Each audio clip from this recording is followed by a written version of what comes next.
Bago natin ipagpatuloy, shoutout muna sa ating mga masugid na taga-subaybay, Divine Cuentes, Junicio Lorenzo, Calachuchi Jr. Eduardo, at Jason Clint Ragas, maraming salamat po sa inyo.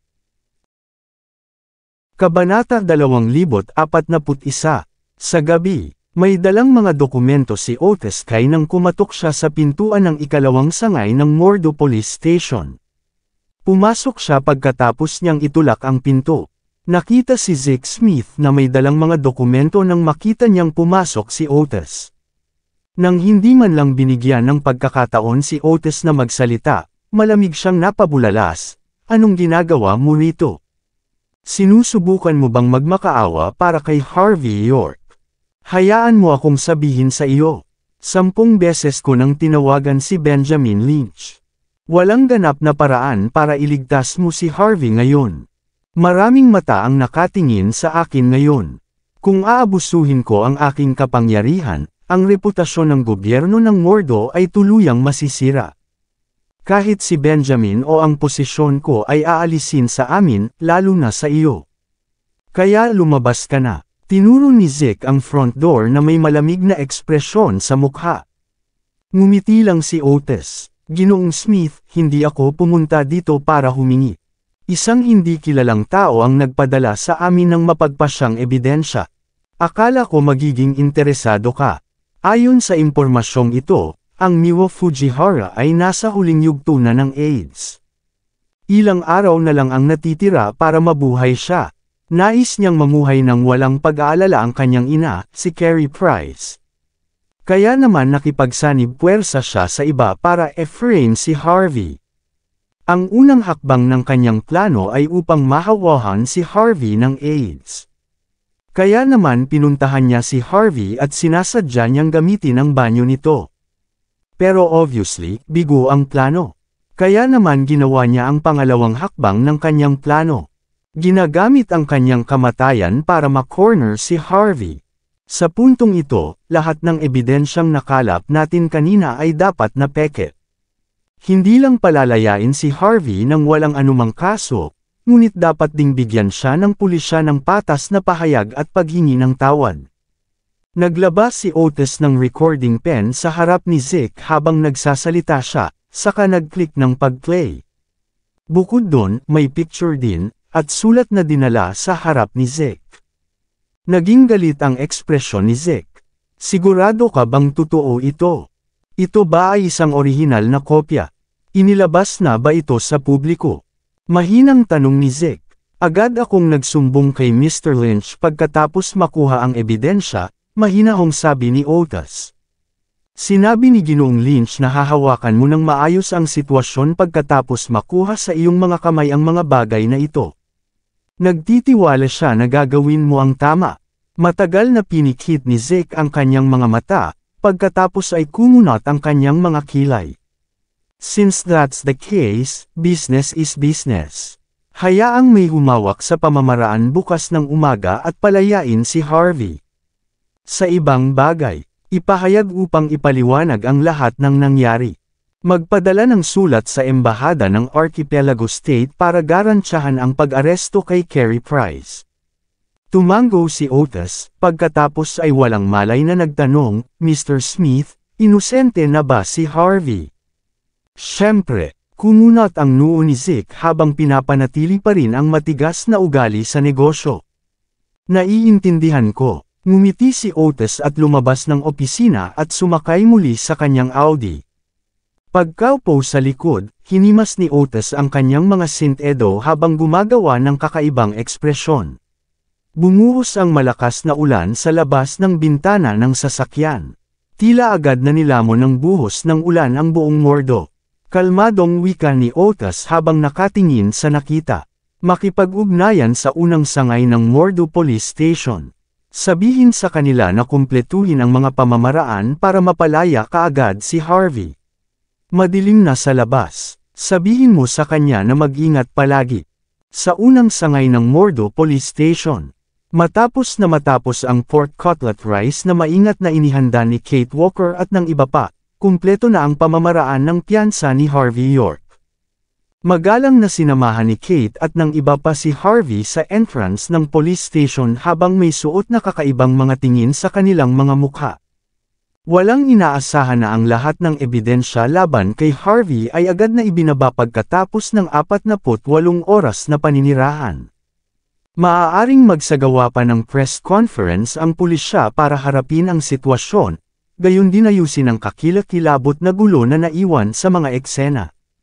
Ngunit sa alinmang paraan, si Harvey ay nakumpirma na inosente. Maswerte si Kate at ang iba pa na hindi sila naging bastos kay Harvey. Huminto ang Porsche 918 sa harap ni Harvey. Nang ibaba ang bintana ng sasakyan, makikita mula sa loob ang magandang mukha ni Yvonne Xavier. Napuno siya ng selos at galit habang nakatingin kay Kate at sa iba pa. Bumaba si Yvonne sa kotse para pagbuksan si Harvey ng pinto, at ngumiti ng matamis. Paumanhin sa iyong hindi patas na pagtrato, Sir York. Tumango si Harvey kay Yvonne at sa iba pa at umupo sa passenger seat. Paano naayos ang lahat? Mahinahong tanong ni Harvey. Pinaandar ni Yvonne ang manibela habang mahinahong sumagot, hindi ganoon kaliwanag ang butas sa insidente sa kay Miwa, ngunit hindi dapat mahirap sugpuin ang kasong ito pagkatapos malaman ang motibo. Baka tumakas si Carrie kung bibigyan pa natin siya ng ilang araw. Mawawala ang ating pag-asa na malutas ang kasong ito sa kanya. Ngunit dahil ang mga tao sa likod nito ay medyo nagmamadaling kumilos, mayroong isang bilang na mga halatang pagkukulang kung ito ay dapat na isang perpektong plano. At saka hindi na nila dapat kinaladkad ang tito ko. Tsaka masyadong makasarili ang tito ko. Kung hindi siya kasali sa ganitong sitwasyon, baka mas marami na ang nagmamaliit sa iyo. Gayunpaman, kahit na ang mga plano ng kalaban ay napaka-komplikado, maraming nakikitang mga kapintasan. Kaya hindi naging mahirap na alisin ka sa sitwasyong ito. Ibinaba ni Harvey ang bintana ng sasakyan. You and I both know that Hector Thompson is the mastermind behind all of this. Dahil nagalit ako sa kanya sa auction, hindi niya maiwasang ituro ang mga kapintasan sa kanyang tila perpektong plano.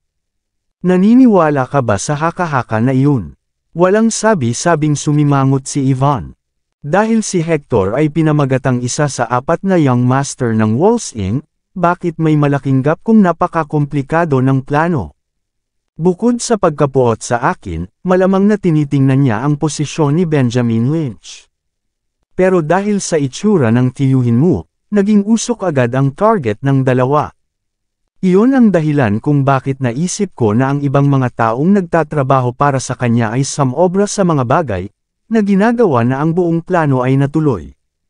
Kung hindi dahil doon, baka nasa kustodiya pa ako. Napaisip si Yvonne sa sitwasyon. Ang mga nasasakupan ni Hector ay hindi kailanman kikilos ng mag-isa. Hinding-hindi sila gagawa ng anumang padalos-dalos ng walang pahintulot ni Hector. Kung ganoon ang kaso, ang pinalaking bagay ay malamang na si Sakura Miyamoto. Sa paghusga sa pangyayaring ito, ang relasyon ni Hector sa mga taga-isla ay hindi kasing lapit ng aming inakala. Ang dalawang panig ay maaaring nasa maagang yugto pa lang ng partnership. Hindi pa rin sila lubos na nagtitiwala sa isa't isa. Kung hindi, ang isang bagay na tulad nito ay hindi mangyayari. Inisip ni Harvey ang sitwasyon at pagkatapos ay sinabi, maaaring ito na ang pagkakataon natin. Isa sa mga dahilan kung bakit pumunta si Hector sa Mordo ay dahil sa insidente ng pamilya Smith. Hindi ko maintindihan kung bakit ganoon na lamang ang tiwala niya sa paglutas ng mga problema sa pamilya. I think naiintindihan ko na ngayon. Ang organisasyong assassin na nagta-target sa pamilya Smith ay dapat na malapit na nauugnay sa mga taga-isla. Maaaring may kaugnayan si Hector sa mga taga-isla dahil sa kaayusan na ito. So ibig mong sabihin, may naisip si Yvonne Xavier. Pagkatapos ng pakikitungo sa mga Islanders at kay Hector Thompson, ang problema ng pamilya Smith ay natural na malulutas ng tuluyan. Napabuntong hininga si Harvey York. Ngunit sigurado ako na malalaman nila ang tungkol dito sa ngayon kung magagawa nating malaman. Kaya si Hector o si Sakura Miyamoto ay hindi na lang titingin habang ako ay naglalakad ng hindi nasaktan.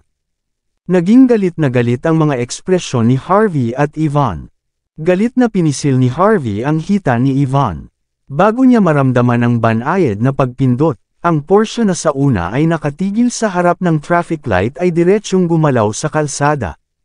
Bang! Halos sabay-sabay na binasag ng bala ang mga bintana ng lahat ng upuan sa likuran. Kung si Harvey ay naging medyo mabagal, siya ay hindi bababa sa malubhang na sugatan kung siya ay hindi papatay. Sniper. Malamig ang itsura ni Harvey. Hindi niya inaasahan na magpapadala pa si Hector ng mga sniper.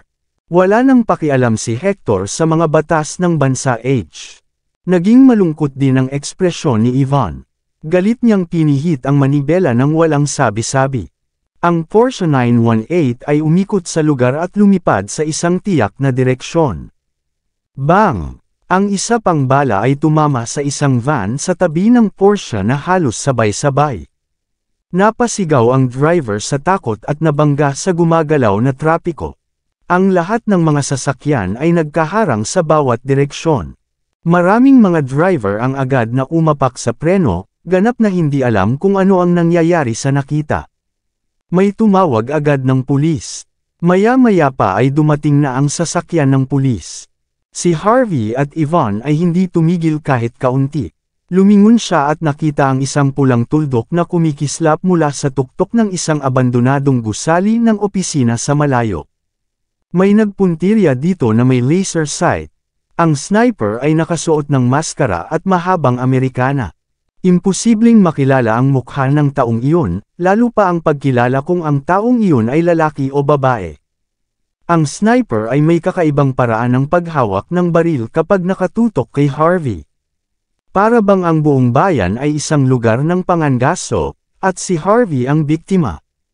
Bumaba ka, iwan mo ang kotse. Agad na nagkaroon ng ideya si Harvey at sinabihan si Yvonne na imaneho ang Porsche sa likod ng eskinita. Isa pang bala ang napaputok.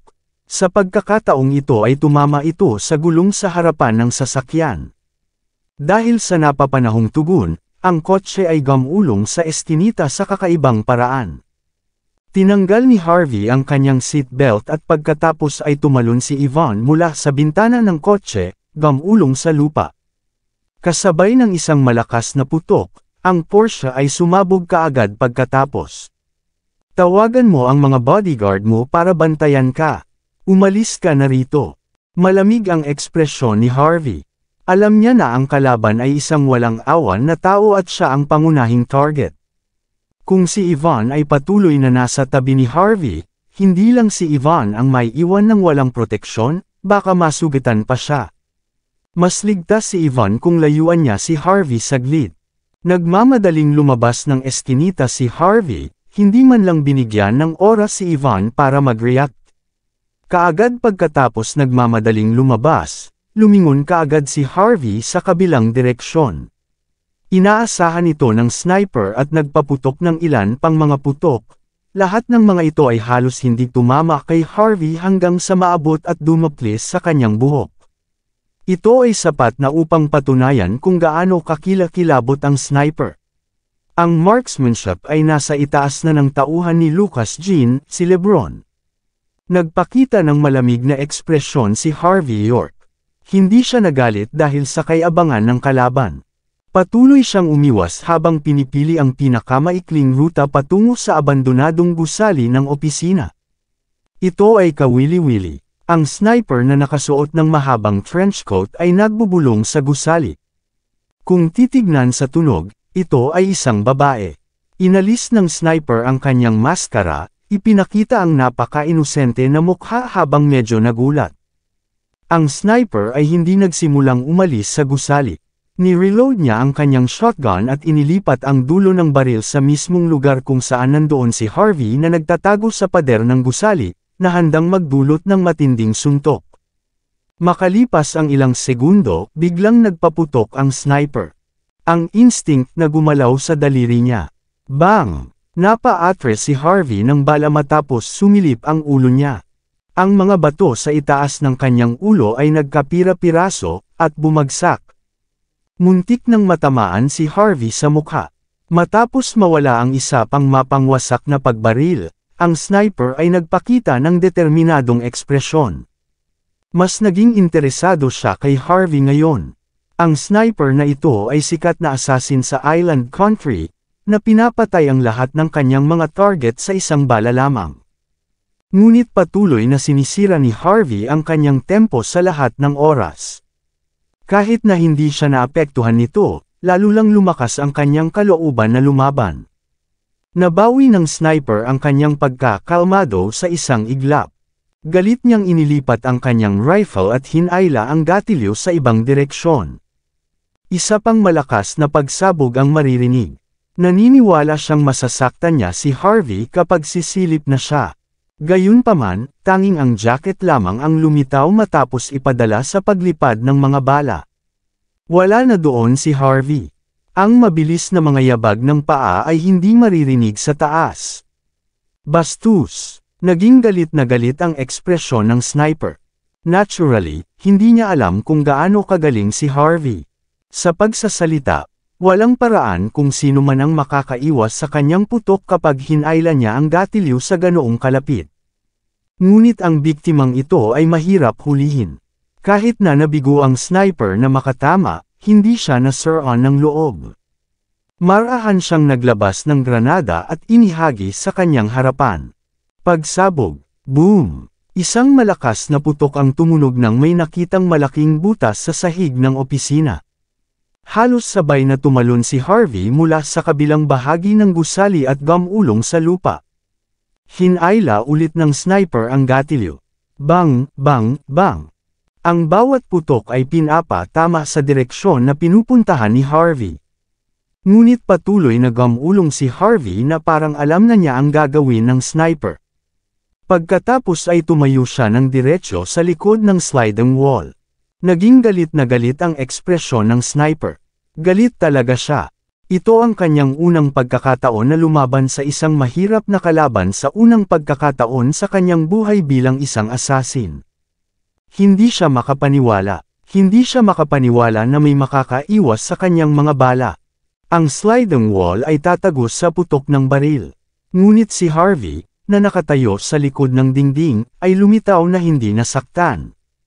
Lumabas si Harvey sa dingding habang nagpapakita ng isang mainit na ngiti. Ang sniper ay medyo mahusay. Walang tututol o dahilan para sa kanyang pagiging marksmanship. Iniwan si Harvey na naguguluhan para sa isang mahabang sandali. Ngunit nang nasanay na siya sa ritmo, si Harvey na ang nagkontrol. Habang lumalayo sa dingding si Harvey, halatang naiinis ang sharpshooter. Para bang nawala ang kanyang pagiging marksmanship, pandama, at mapagkakatiwalaang paghuhusga sa sandaling ito.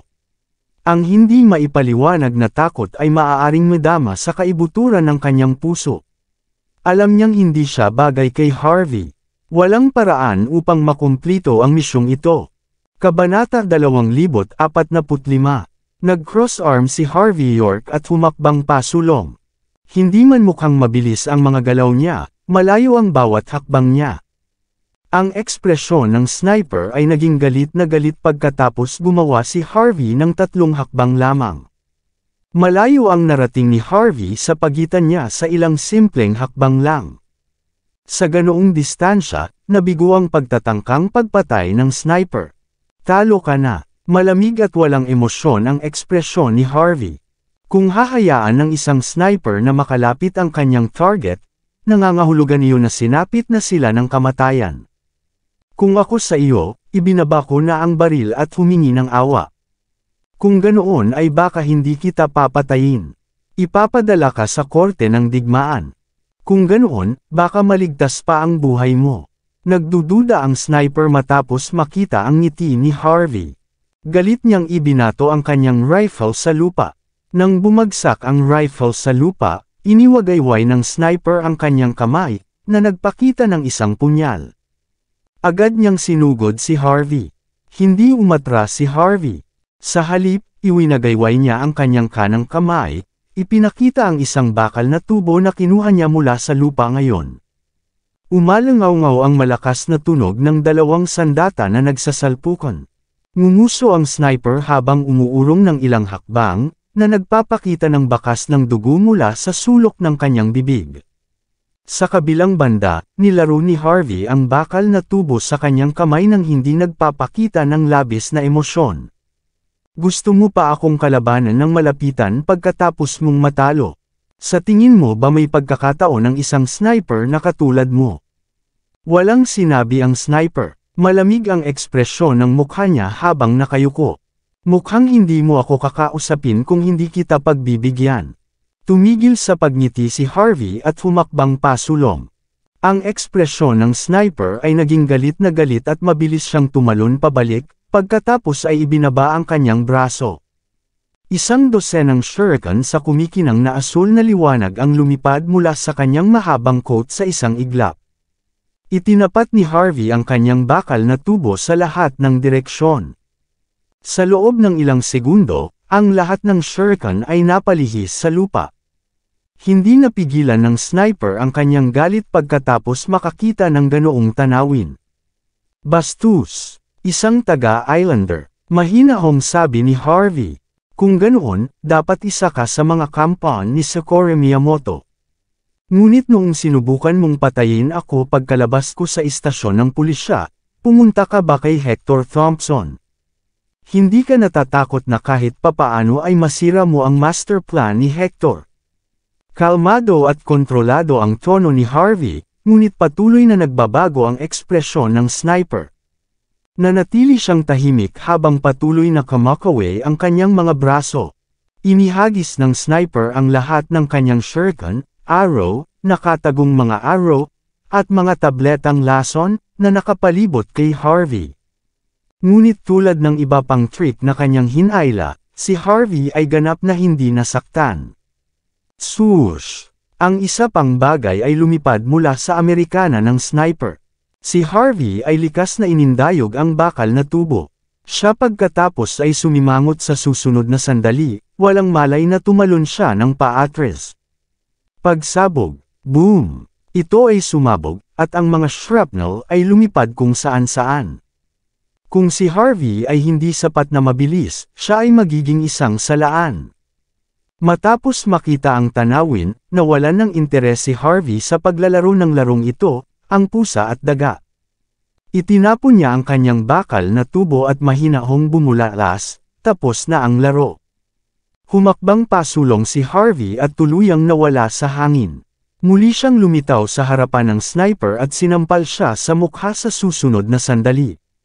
Matapos makita ang tanawin, galit na umungol ang sniper.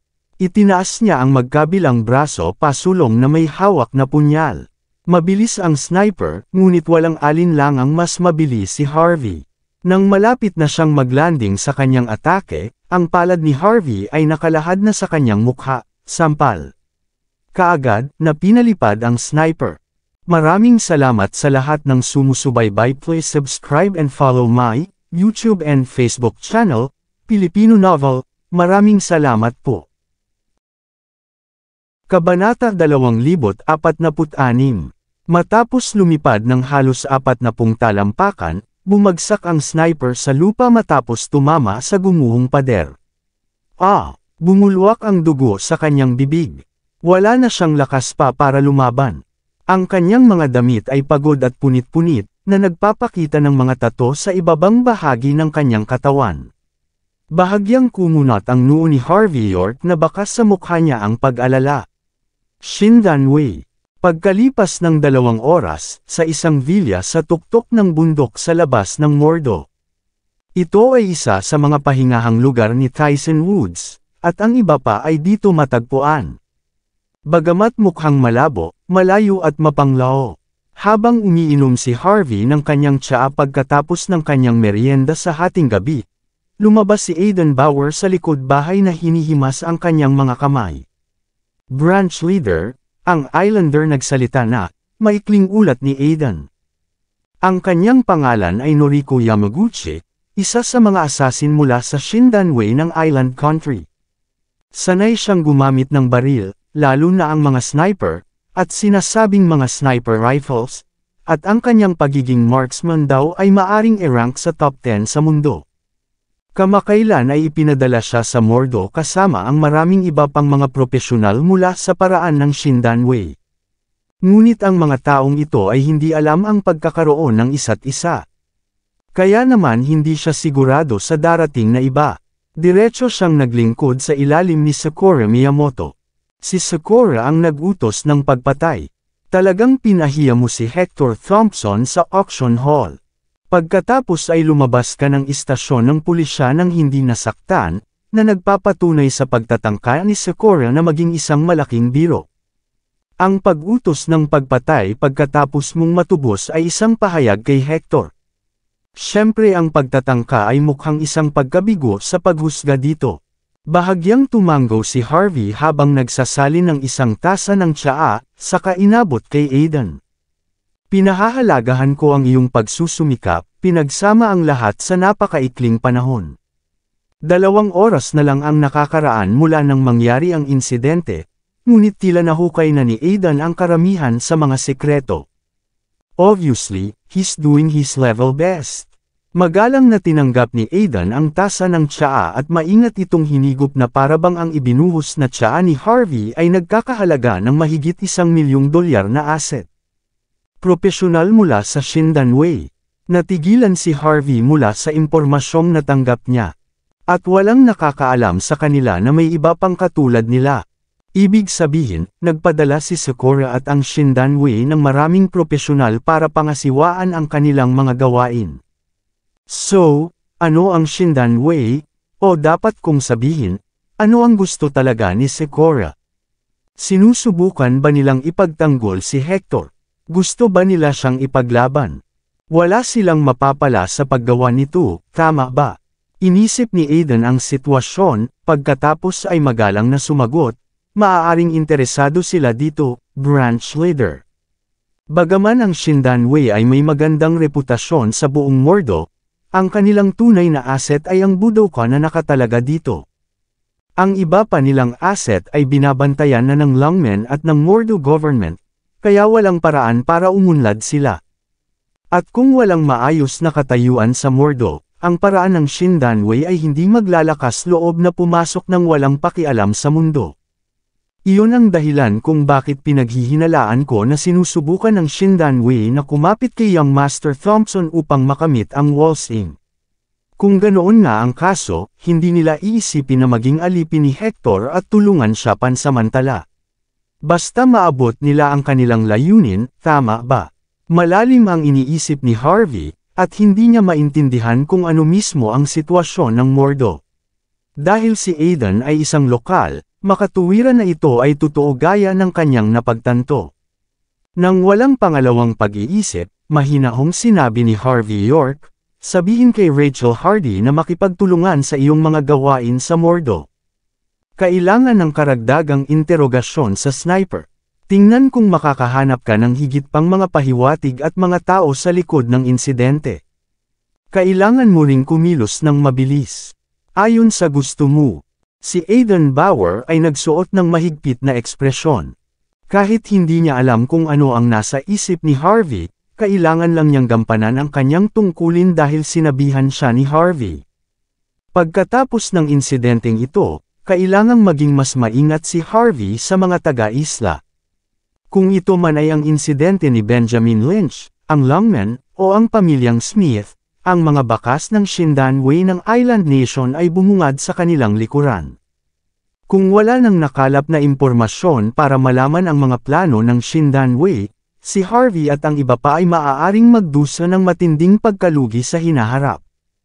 Habang nag-uutos pa si Harvey sa iba, umalangaw-ngaw sa labas ang dagandong ng malakas na makina. Agad na itinumba ng isang Toyota Prado ang bakal na pinto ng Villa sa tuktok ng bundok. Marami pang nakasunod na mga Toyota Prado sa parehong kulay. Ilang daang malalakas na lalaking nakaitim ang lumabas sa sasakyan na may dalang mga espada mula sa Island Country. Sa isang iglap, napalibutan na ng mga taong iyon ang buong Villa. Isang matangkad na lalaki na nakasuot ng itim na suit ang nanguna sa mga taong naglalakad na may malamig na ekspresyon sa kanyang mukha. Harvey York. Ako si Taichi Maruyama mula sa Shindanwei. Nabalitaan ko na hostage mo ang aking junior na si Noriko Yamaguchi. Bibigyan kita ng 1 minuto upang palayain ito.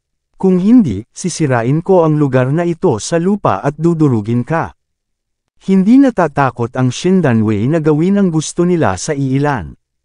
Ang daan-daang kalalakihan ay malamang na ipinuslit sa bansa sa pamamagitan ng iba't ibang paraan. Isang kahangahangang kapaligiran ang nabuo ng sabay-sabay na lumitaw ang mga tinatawag na propesyonal mula sa Shindanwei. Nagiging intense na ang hangin. Naningkit ang mga mata ni Aidan sa puntong ito. Branch leader, tatawag pa ba ako ng iba? Si Aidan ay nanirahan sa Mordo sa loob ng maraming taon. Alam niyang hindi ganoon kadaling aatres ang kalaban. Kalmadong ngumiti si Harvey. Mukhang si Noriko dito ay medyo mahalaga sa kanila. Kapag tinanong mo ang babaeng iyon sa ibang pagkakataon, siguraduhing magsikap. Hindi bababasa, kumuha ng impormasyon mula sa mga propesyonal ng Shindanwei mula sa bibig ng kabayo. Alam ni Harvey na higit na alam ni Noriko kaysa sa pagkakaalam niya. Kung hindi, si Sakura Miyamoto ay hindi magpapadala ng ganito karaming tao dito. Ang pagkilos kasama ang mga tao sa isang lugar tulad ng Mordo ay sapat na upang sabihin na determinado si Sakura na ibalik si Noriko. Na-curious si Harvey sa isa pang bagay. Ano ang papel ni Hector Thompson sa buong sitwasyong ito? Alam ba ni Hector na ang mga aksyon ni Sakura ay lumampas sa mga hangganan ng gobyerno ng bansa H? Huwag kang mag-alala, branch leader. Haharapin ko ito ng maayos. Manatili ka lang dito. May ipapatawag agad ako dito. Medyo natakot si Aidan, pero alam niyang ito na ang pagkakataon niya para umangat sa kapangyarihan noong gabing iyon. Kung magaling siya, baka mas mataas pa ang posisyon niya kaysa kay Rachel. Hindi na kailangan ng mga rekomendasyon. Wala ito. Nagsalin ng isa pang tasa ng tsaa si Harvey kay Aidan, saka sinenyasan itong maupo. Si Tyson Woods, na hindi kalayuan roon, ay tumayo at magalang na yumuko kay Harvey, pagkatapos ay lumabas pagkatapos na hawakan ang kanyang espada. Bahagyang natigilan si Aidan Bauer matapos makita ang tanawing iyon. Kilalang kilala ko si Brother Tyson Woods, branch leader. Pero daan-daan sila, mas mabuti ang 4 na kamao kaysa sa 2. Hindi siya kalaban ng ganitong karaming tao. Gaano man siya kalakas, walang paraan na mapipigilan niya ang lahat ng mga taong ito. Alam ni Aidan kung gaano kalakas si Tyson na para bang lumalaban siya ng paisa-isa. Si Taichi Maruyama ay mukhang napakamayabang. Malamang na hindi siya makakapagtanggol laban sa isang hampas ni Tyson. Hindi sapat ang kahit 1 dosenang tao laban kay Tyson. Ngunit ang ilang daang tao ay maaaring malubog ito kung lahat sila ay dumura dito. Ang pakikipaglaban sa maraming tao na ito ay walang pagkakaiba sa pagkakaroon ng death wish. Maging si Haring Leonidas mismo ay halos mamatay ng ilang beses sa labanan sa Thermopylae. Didimanda ng mga taga-isla si Tyson ng walang anumang kahulugan ng moralidad. Relax ka lang. It's nothing, mahinahong sabi ni Harvey. Matagal na akong kasama ni Tyson. Makakamit niya ang isang pambihirang tagumpay mula sa kanyang nakaraang serye ng matinding laban sa ring. Kung makakalabas siya sa sitwasyong ito nang hindi nasaktan, magiging kumpleto ang kanyang tagumpay. Mula ngayon, makikilala na siya bilang isang propesyonal na kapantay ng Kings of Arms. Kung ganoon, maabutan niya kaagad ang kanyang mga kaibigan. Malaki ang bigat ng mga salita ni Harvey. Laking gulat ni Tyson. Hindi alam ng ibang tao kung sino si Harvey, ngunit alam ni Tyson. Kung ang chief instructor mismo ang nagsabi na makakamit ni Tyson ang isang pambihirang tagumpay, kung gayon ito ay dapat na totoo. Kung si Tyson ang nanalo sa labanan, siya ay maituturing na hari ng sandata. Ang kanyang pinakahihintay na hiling ay matutupad na sa loob lamang ng 1 araw. Kung natalo siya, mamamatay lang siya. Walang dapat ikatakot. Natigilan si Aidan matapos makita si Tyson na walang pakialam na naglakad palabas. Daan-daang propesyonal mula sa Island Country ang naroon, branch leader. Hindi lang ito mga ordinaryong tao. Siguradong ilang taon na silang nagsasanay sa kanilang dojo. Ang ilan ay nag-practice pa nga ng Island Country Kendo nang hindi bababa sa 10 taon. Gaano man kahusay si Brother Tyson sa pakikipaglaban, kaya ba niyang harapin ang lahat ng mag-isa? Ngumiti si Harvey at tinapik si Aidan sa balikat. Nalampasan mo na ang pinakamabuting edad para magsanay ng martial arts, ngunit maaari kang pumunta at tingnan para sa iyong sarili kung nais mong makamit ang isang bagay. Dapat sanayin ang puso ng isang tao bago magsanay ng martial arts. Kung naiintindihan mo ang nakikita mo, baka maging kapantay ka pa ni Rachel sa lalong madaling panahon. Nang inag ang katawan ni Aidan, pagkatapos ay tumakbo siya palabas para tingnan ang likod bahay. Mabilis na humakbang si Tyson sa karamihan, isa-isang pinutol ang mga kaaway. Nang makita ang espada ni Tyson na umaagos na parang tubig, kumikinang sa liwanag ng buwan, halos mabulag si Aidan sa nakita.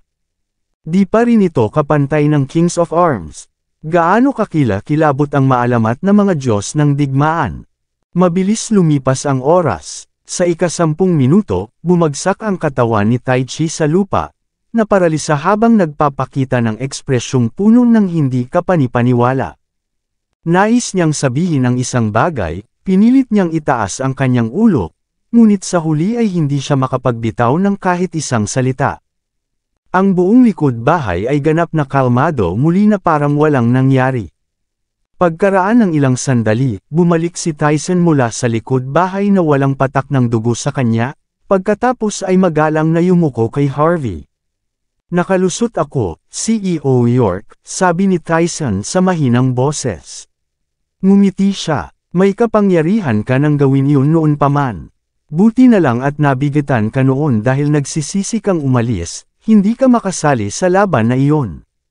Ang labanan ngayon ay sapat na upang mabawi iyon. Seryoso ang ekspresyon ng mukha ni Tyson. Ipinakita ni Tyson ang paghanga kay Harvey sa panahong ito. Alam na ng punong instruktor ang lahat. Walang nang ahas na magtanong kung ano ang nangyari habang nagpalitan ng malalim na salita ang dalawa. Si Aidan Bauer, na nakakita ng lahat ng nangyayari sa pinto, ay bahagyang natigilan. Tumakbo siya pabalik at gulat na tumingin kay Tyson Woods. Branch leader, bakit hindi na lang natin labanan ang Shindan Wei? Nasira na natin ang napakarami sa kanilang mga propesyonal. Kung gagamitin natin ang pagkakataong ito, dapat nating ganap na mabura ang Shindan Wei mula sa Mordo minsan at magpakailanman. Pinagsalikop ni Tyson ang kanyang mga kamay. CEO York, kung iutos mo, tatapusin ko ang buhay ni Sakura Miyamoto. Ibinuhos ni Harvey York si Tyson ng isang tasa ng tsaa. Ang insidente ngayon ay hindi matatapos ng ganoon kadali, mahinahong sabi ni Harvey. Pero walang nagmamadaling pumatay. Tapusin mo muna ang 3 bagay.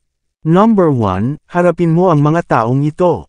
Number 2, kumuha ng karagdagang impormasyon mula kay Noriko Yamaguchi.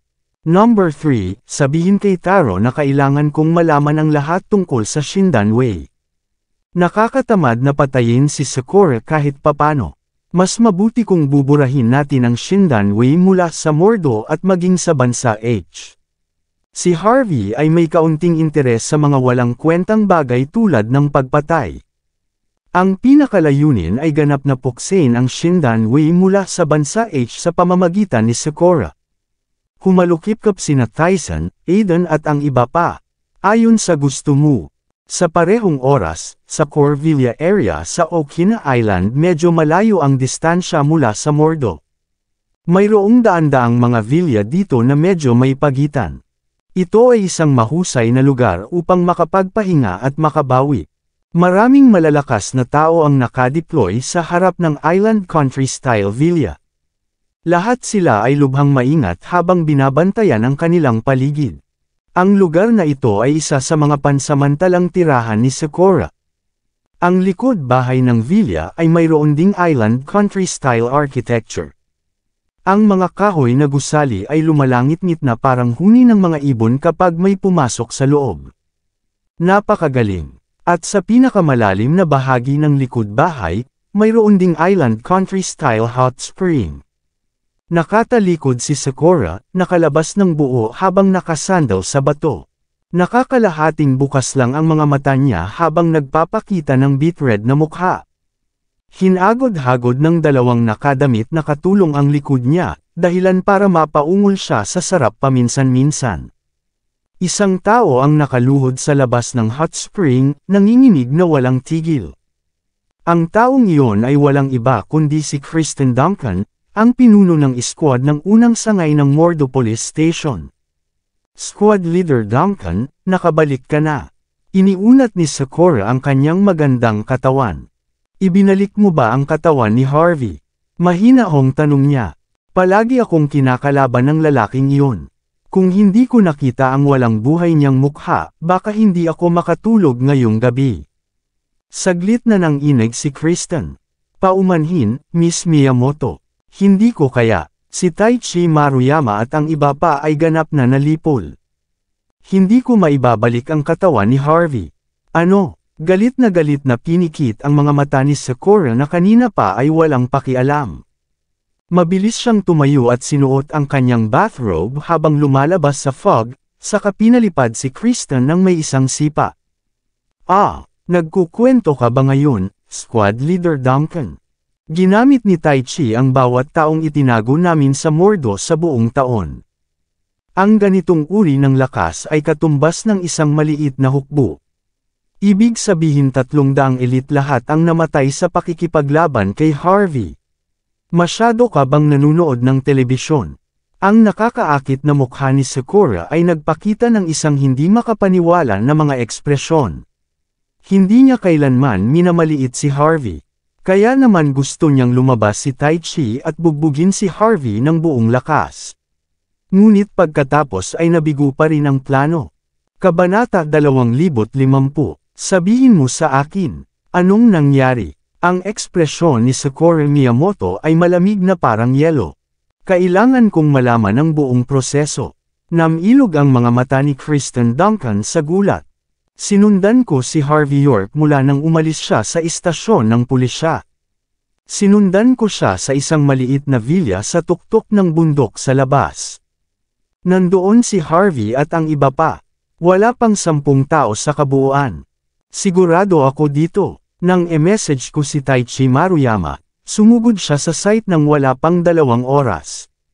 Binuksan niya ang pinto ng villa bago pa man mapaligiran ng 300 tao ang lugar. Hiniling pa ni Taichi kay Harvey na hayaan si Noriko Yamaguchi anumang minuto. Pero hindi sumagot si Harvey. May nakita akong lumabas na may dalang espada mula sa malayo. Tanging hiyawan lang ang naririnig ko pagkatapos noon. I didn't dare to close to because I might expose myself, so I decided to check after things calmed again. Ngunit pagkatapos, isang malaking grupo ng mga disipulo ng lungmen ang dumating. Dumating din ang Chief Inspector ng unang sangay ng Mordo Police Station na si Otis Kai kasama ang kanyang mga tauhan. Dahil sa aking pagkakakilanlan, ayokong lumapit dahil ayokong maghinala sila, kaya pumunta ako sa iyo upang magsumbong sa lalong madaling panahon. Ngunit sa palagay ko, si Taichi at ang iba pa ay nasa isang masamang posisyon ngayon. Kahit si Kristen ay hindi sigurado sa nangyari noon. Mayroong 300 tao, bakit walang gumagalaw, biglaan? Nagsisi siyang hindi pumasok sa loob para tumingin sa paligid. Pero alam na alam niyang mawawala ang buhay niya kapag nagpasya siyang pumasok. Lumabas ka, matagal na kitang inaalagaan, pero ni isa ay hindi mo magawa ng tama kapag kailangan kita ng lubos. Sinipa ni Sakura si Kristen sa tabi. Pagkatapos ay pinandilatan niya ang 2 maid, pagkatapos ay malamig na napabulalas. Dahil hindi natin kayang patayin si Harvey, haharapin muna natin si Yvonne Xavier. Patayin siya, ayokong makita siyang buhay ulit. Natigilan ang 2 maid, saka bahagyang tumango. Bahagyang napakurap-kurap si Sakura, na nagpapakita ng mahigpit ngunit nakakatakot na ekspresyon. Alam niyang laruan lang siya ni Hector Thompson, hindi totoong babae. Ang atensyon ni Hector ay kay Ivan ngayon. Kung nagawa niyang makuha si Ivan, lalala lang ang posisyon ni Sakura sa kanyang puso. Para sa kapakanan ng Shindanwei at sa posisyon ni Sakura, hindi dapat mahulog si Ivan sa mga kamay ni Hector. Gusto munang harapin ni Sakura si Harvey bago ituloy ang plano niya. Ngunit dahil napakahirap patayin ni Harvey, nagpasya siyang patayin muna si Ivan bago ang anumang bagay. Sa loob ng Villa No. 11, sa tahanan ng pamilya Malone.